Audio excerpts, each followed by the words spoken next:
आप सभी को जय श्री कृष्णा, राधे राधे। तो आज फिर सुनाते हैं लड्डू गोपाल की एक सत्य घटना, जिसको सुनकर आपके दिल में भी लड्डू गोपाल के प्रति श्रद्धा भक्ति भाव और बढ़ जाएगा। तो ये बहुत ही दर्द भरी कहानी है, आंसू नहीं रोक पाएंगे आप, इतनी दर्द भरी है। तो ये सत्य घटना मेरे साथ शेयर की है जबलपुर से मालती जी।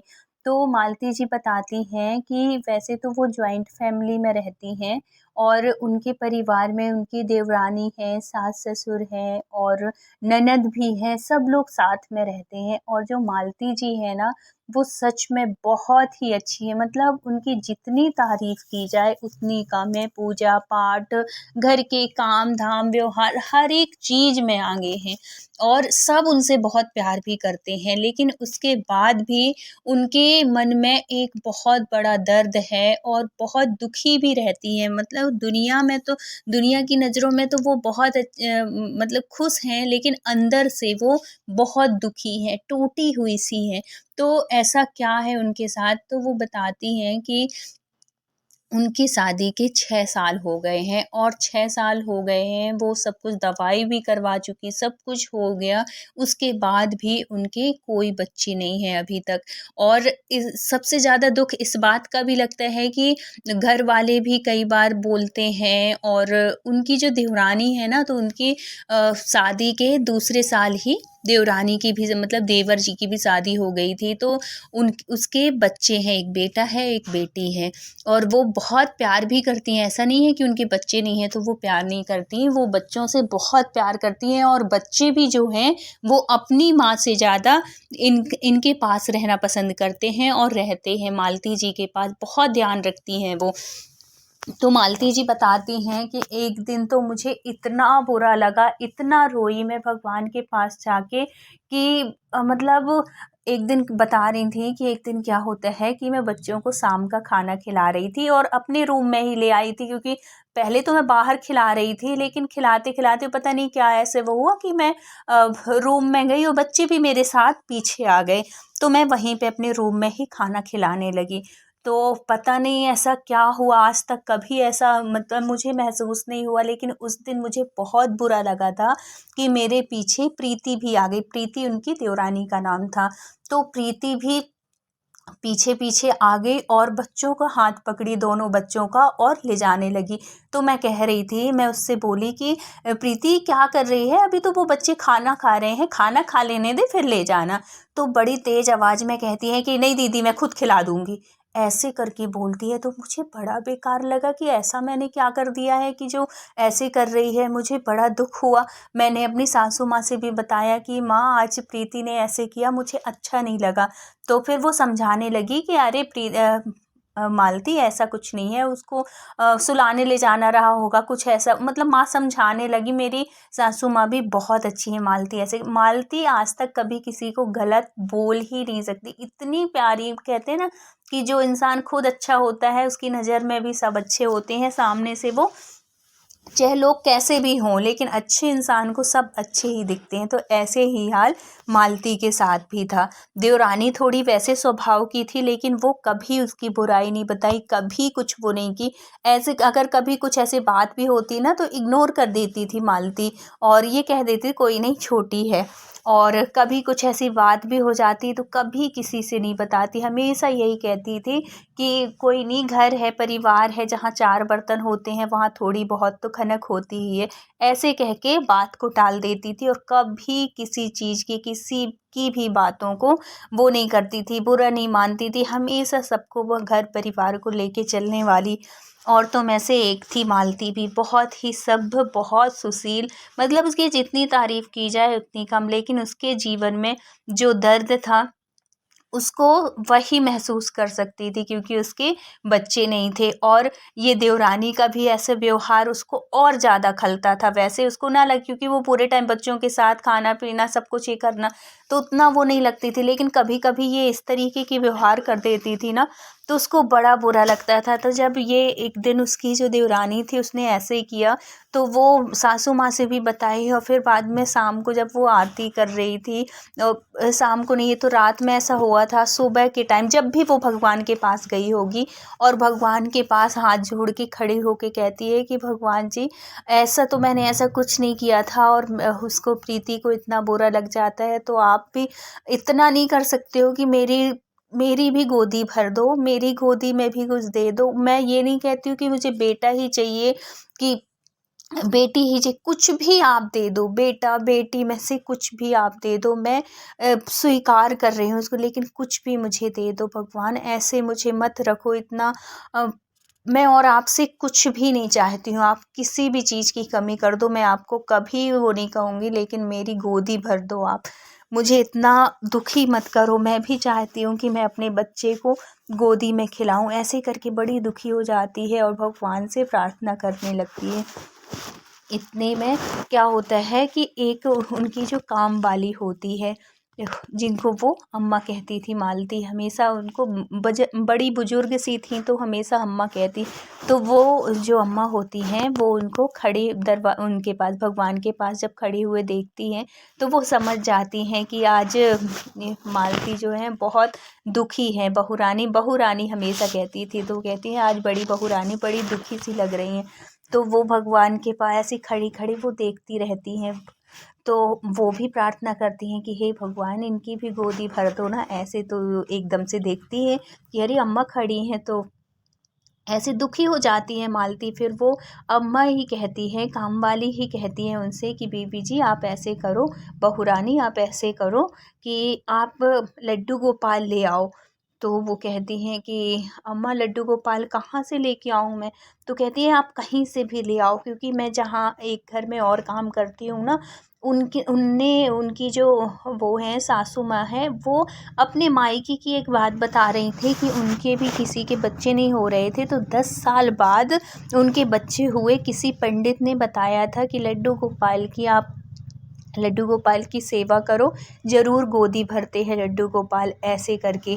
तो वो बड़ी खुश हो जाती है मालती, और उसको पूरा विश्वास है, जैसे जब कोई ऐसे कुछ बताता है ना, तो ऐसा लगता है कि हाँ हमारे साथ भी ऐसे ही होगा, हमारी भगवान ज़रूर सुन लेंगे। तो मालती बड़ी खुश हो जाती है, अम्मा को गले से लगा लेती है और कहती है कि अम्मा, मैं जल्दी से जल्दी कोशिश करूँगी, कहीं से भी हो मुझे लड्डू गोपाल मिल जाए। तो वो अम्मा कहती हैं कि बड़ी बहू भैया से कहो ना, अगर वो वृंदावन चले जाए तो और अच्छा है, वहीं से ले आओ बांके बिहारी के पास से। क्योंकि वो भी ऐसे ही बता रही थी कि उन्होंने भी वृंदावन से ही लड्डू गोपाल मंगाए थे, और 1 साल के अंदर ही उसकी झोली भर गई थी, मतलब गोदी भर गई थी। और 10 साल से वो सारे सब कुछ करवा चुकी थी, दवाई अवाई सब कुछ, डॉक्टर के पास सब डॉक्टर नॉर्मल कह रहे थे, उसके बाद भी कुछ भी नहीं हो पा रहा था। और जैसे ही उनके घर में लड्डू गोपाल आए, उन्होंने, मतलब पंडित जी ने जो भी बताया है वैसे ही उन्होंने पूजा की उनके साथ, और उनकी गोदी भर गई। तो बहू रानी आप भी ऐसे ही कर लो, भगवान ने चाहा तो आपकी भी सुन लेंगे भगवान, और लड्डू गोपाल तो हैं भी बहुत दयालु, मैंने सुना है, ऐसे कह के वो करती हैं। तो मालती जो थी बहुत खुश हो जाती है, और ऐसे ही खुशी खुशी अपनी सासू माँ के पास जाती है। और अपने हस्बैंड भी, उनके ऑफिस अभी गए नहीं थे, तो हस्बैंड से भी बताती है कि सुनो ना, आज अम्मा ऐसे कह रही थी, तो अगर तुमको छुट्टी हो तो चलो वृंदावन, चलो वहाँ से लड्डू गोपाल ले आए, हो सकता है कि भगवान सुन ले मेरी। देखो अभी तक किसी ने लड्डू गोपाल की सेवा के लिए नहीं कहा था, मैं तो पूजा करती हूँ, लेकिन अपने घर में लड्डू गोपाल भी नहीं है, तो अपने घर में लड्डू गोपाल भी आ जाएंगे, और भगवान अगर चाहें तो हो सकता है कुछ कर दें कृपा, ऐसे कहती हैं। तो सासू माँ भी कहती हैं कि हाँ बेटा चले जाओ अगर छुट्टी है तो। और भाई जब घर में कोई दुखी होता है ना, तो सबको लगता है कि ऐसा क्या कर दें कि उसकी जो इच्छा है वो पूरी हो जाए, हमारे घर में खुशियाँ आ जाएं। तो मालती के बच्चे नहीं थे, तो पूरा घर तो कहीं ना कहीं तो दुखी था ही। वो भले हंसते खेलते रहते थे, बोलते बताते रहते, लेकिन अंदर से दुख जो था वो तो था ही। तो उसके हस्बैंड भी कहते हैं कि कोई बात नहीं, छुट्टी नहीं भी होगी तो मैं ले लूँगा और चलो चलते हैं। फिर क्या होता है कि अगले हफ्ते का ही इनका प्लान बन जाता है वृंदावन जाने का, और ये वृंदावन जाते हैं। वृंदावन से लड्डू गोपाल लेते हैं वृंदावन वाले बांके बिहारी वाली गली से, और फिर लड्डू गोपाल को खूब सुंदर सा श्रृंगार करवाते हैं, मतलब उसी दुकान से, और फिर बांके बिहारी के मंदिर ले जाते हैं। जैसे वो अम्मा बोली थी, अम्मा कितने सालों से काम कर रही थी, बताओ। वो मालती कहती हैं कि मेरी शादी नहीं हुई थी तब से अम्मा काम कर रही थी, लेकिन कभी अम्मा के मन में ये बात आई ही नहीं। और ये समझो कि ये सब जो था ना, जब जो चीज़ होनी होती है ना, तो अपने आप वो चीज़ें मतलब वो होने लगती हैं कि हाँ अब ये समय आ गया, तो किसी ना किसी माध्यम से वो पूरी होने लगती हैं। तो ऐसे ही अम्मा के माध्यम से ये चीज़ होनी थी।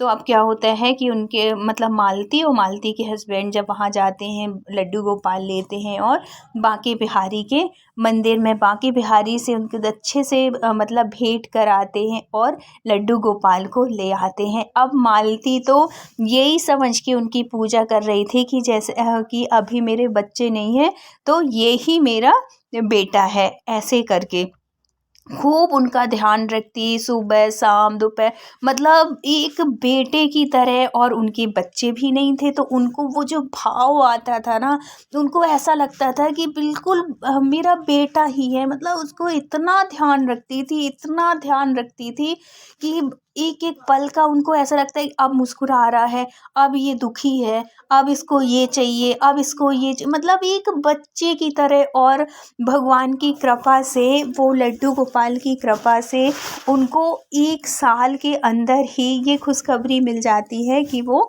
माँ बनने वाली हैं। अब तो मालती जी और पूरा घर इतना खुशी हो जाते हैं, इतना खुशी हो जाते हैं कि पूछो नहीं उनकी खुशी का।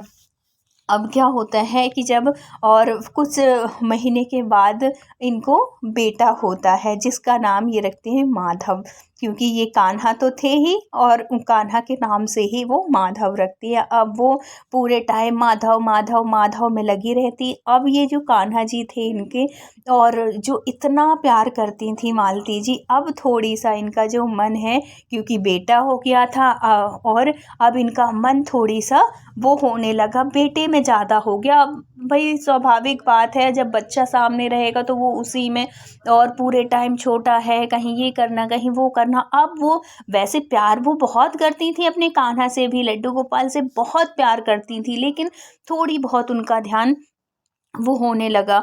अब क्या होता है, एक दिन ये जो मालती जी हैं, इनको दोपहर का जो ये भोजन बनाती थी, तो ये खिलाना भूल गई। अब इनका नियम था, जब से लड्डू गोपाल इनके घर में आए थे, कान्हा इनके घर में आए थे, मालती ही भोग लगाती थी और मालती ही प्यार से खिलाती थी। ऐसे खिलाती थी लड्डू गोपाल को अपनी गोद, जैसे एक छोटे से बच्चे को अपन गोदी में बिठाल के खिलाते हैं ना, यही उनका था नियम था। रोज उनको गोदी में बिठालती और फिर खाना परोसती, और उनको एक एक बाइट करके ऐसे जैसे एक बच्चे को खिलाते ऐसे खिलाती। अब उस दिन मालती जी ने नहीं खिलाया, भूल गई वो बच्चे के उसमें। अब इनको क्या हुआ कि इनकी सासू माँ ऐसी रख दी, बोली थी कि माँ आप खिला देना, ऐसे नहीं कि भूल गई हो। तो उनकी माँ जो थी, सासू माँ थी, वो नॉर्मल तरीके से जैसे थाली रखी और भगवान का भोग लगा दी, जल वो कर दी, और हो गया। वो सोची खा लिए और थाली ले आई। अब क्या होता है कि इनके कन्हैया की तो आदत थी, इनके लड्डू गोपाल की, कि वो तो गोदी में ना बैठे वो खाते ही नहीं थे। मालती ने उनकी ऐसी आदत कर दी थी। अब ये भूखे रह जाते हैं। इतने इतने ऐसे थोड़ी है हमारे कन्हैया जी, यशोदा मैया इतने भाव से इतने प्यार से खिलाती थी, तब कहीं जाके वो खाते थे। इतने नखरे थे उनके, और ऐसे ही इनके भी थे, क्योंकि मालती जी भी इनको गोदी में ही लेके खिलाती थी। अब उस दिन तो कन्हैया जी खाना ही नहीं खाए, ऐसे तो खाएंगे ही नहीं, क्योंकि उनकी जो आदत थी वो उसी आदत में खाएंगे। अब क्या होता है कि रात हो जाती है। अब रात में मालती क्या करती है कि रात में भोग लगाती थी, दूध बादाम मतलब डाल के और दूध लगाती थी। तो दूध लगाई तो पता नहीं कैसे क्या हुआ, कैसे मालती कहती है कि मेरा ना तो धक्का लगा, कुछ भी नहीं, और वो जो गिलास थी वो गिलास गिर जाती है। मतलब इसका मतलब क्या कि कन्हैया आज गुस्सा है, नहीं पीना उसको दूध, आपने मुझे दोपहर में क्यों नहीं खिलाया, मैं भूखा हूँ, नहीं पीना। अब ऐसे मतलब ये भक्त के भाव होते हैं, ये भगवान ऐसे नहीं कि मूर्ति से निकल के आपको बताएंगे कि नहीं मुझे नहीं खाना है ले जाओ, ऐसे नहीं बोलते हैं, ये भाव प्रकट होते हैं खुद। तो ऐसे ही मालती के साथ था, मालती समझ रही थी कि पता नहीं क्या हो गया आज, लड्डू मेरा गुस्सा क्यों है, ऐसे करके अब वो दोबारा भोग लगाती है, फिर उस पार नहीं गिरती गिलास, और फिर भोग लगा के उनको शयन करा के सोने आ जाती है। अब क्या होता है कि जब ये बच्चे को सुला देती है और सो जाती है। अब जो हुआ रात में पूछो मत। अब इनके सपने में एक बच्चा आता है, वो भी रोती थी, इतना क्यूट सा बच्चा, इतना प्यारा सा बच्चा कि आता है और कहता है कि आज आपने मुझे गोदी में बिठाल के भोजन नहीं कराया और मैं भूखा हूँ, मुझे खाना खिलाओ, मुझे भोजन कराओ, ऐसे करके वो करती है। एक सपना था, कुछ नहीं, और उसी सपने में ऐसे वो जब ऐसे सुनती है तो उसकी नींद टूट जाती है और वो उठ के बैठ जाती है, सोचने लगती है कि आखिर ये बच्चा है कौन जो कि मुझे इतने सपने में दिख रहा है और है तो इतना दुखी है, और मैं किस बच्चे को गोदी में लेके भोजन कराती हूँ और कौन बच्चा है ऐसा जिसको मैंने भोजन नहीं कराया और वो भूखा रह गया। ऐसे सब कुछ ये सपने की बातें सोचने लगती है। ऐसे इतने में अचानक उसको एकदम से अपने लड्डू गोपाल की याद आ जाती है कि अरे कल तो मैंने लड्डू गोपाल को भोजन नहीं कराया, मैं तो उसी को गोदी में लेके भोजन कराती हूँ, और सुबह सुबह का टाइम था। अब वो देखती है घड़ी में तो 5 बज रहे थे। अब वो सोचती है कि क्या पता मम्मी उठी हैं कि नहीं उठी हैं, ऐसा ऐसा तो नहीं कि मेरा लड्डू गोपाल कल भोजन ही नहीं किया, कल किसी ने भोजन कराया ही नहीं। लेकिन वो कहती है कि मैंने मम्मी से तो बोला था कि भोजन करा देना, और माँ ने भी बोल दिया था कि हाँ मैं करा दी हूँ, तो फिर लड्डू मेरा इतना भूखा क्यों है और ऐसे क्यों कह रहा है। अब वो तुरंत माँ के पास जाती है, अपनी सासू माँ के पास, देखती है कि माँ उठ गई थी। फिर वो सुबह सुबह ही जाके बोलती है कि माँ कल आपने लड्डू गोपाल का भोग नहीं लगाया था क्या? तो वो कहती है नहीं मालती, मैंने तो भोग लगाया था और वही थाली फिर मैं ले ली थी, ऐसे करके बोलती हैं। तो वो कहती हैं फिर मुझे लड्डू गोपाल ऐसे क्यों दिखे। वो समझ जाती है कोई और नहीं, क्योंकि वो जानती है कि मैं सिर्फ लड्डू गोपाल को ही बच्चों को खिलाती हूँ, और लड्डू गोपाल को तो बच्चों को तो कल मैंने खिलाया ही नहीं था, कल 2-3 दिन से वही खिला रही है प्रीति ही, और है तो इसी को मैं डेली खिलाती हूँ, तो ये कोई और नहीं लड्डू गोपाल है। तो फिर सासू माँ कहती है कि देख मालती, तेरे ऊपर लड्डू गोपाल बहुत प्रसन्न है और वो तेरे हाथ से ही खाना चाहते हैं। जितने भाव से मालती तू खिलाती है ना, उतने भाव से हम नहीं खिलाते। तो तू ऐसा किया कर कि 100 काम छोड़ के पहले लड्डू गोपाल को खाना खिला दिया कर, नहीं तो तेरे लड्डू गोपाल भूखे रह जाएंगे। और ऐसे कहती हैं और समझाती है उनकी सासू माँ। फिर मालती तुरंत अपने लड्डू गोपाल के पास जाती है मंदिर में और उनसे माफ़ी मांगती है और कहती है कि लड्डू गोपाल मुझे माफ़ कर दो, और मैं थोड़ी सी ऐसे बच्चे के उसमें बिजी रहने लगी थी, आज के बाद ये गलती कभी नहीं होगी और मैं रोज़ अपने हाथ से ही खाना खिलाया करूँगी। और खूब माफ़ी मांगती है और गले से लगा लेती है। तो ऐसे होता है एक भक्त और भगवान का रिश्ता, इतना प्यारा होता है, इतना अच्छा होता है। तो जो लड्डू गोपाल की सेवा करते हैं ना, वो इस बात को समझ सकते हैं। ये अनुभूति हर एक भक्त को होती है अपने लड्डू गोपाल से जो इतना प्यार करते हैं। तो अगर कहानी अच्छी लगी हो तो please like share and subscribe करिएगा। मिलते हैं किसी नेक्स्ट वीडियो सत्य घटना के साथ। जब तक अपना ख्याल रखिए, अपनों का ख्याल रखिए। Thank you so much full watch करने के लिए। राधे राधे।